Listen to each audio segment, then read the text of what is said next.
భవనాన్ని తిరిగి ఏదైతే నారాయణ సంస్థలకు లీజుకి ఇచ్చిండ్రో ఆ లీజును క్యాన్సిల్ చేసి మాకు మాత్రమే చదువుకొని ఉండే వాళ్ళకి ఫ్రీగా ఇక్కడ ఒక హాస్టల్ కేటాయించిరు, భవనం కట్టించిరు.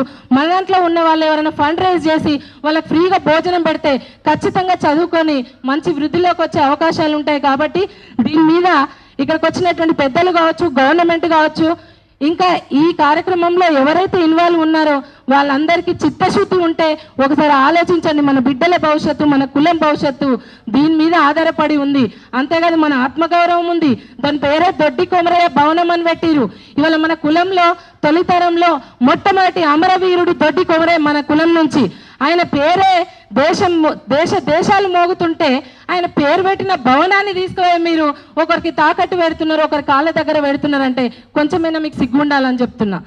కాబట్టి ఈ విషయం మీద కూలంకుషంగా మరింతగా చర్చ పెడదాం. ఇది ప్రెస్ మీట్ కాబట్టి పెద్దగా లోతుగా వెళ్ళడానికి అవకాశాలు లేవు అనుకుంటా. టైం అయిపోతుంది మనకి ఇచ్చింది.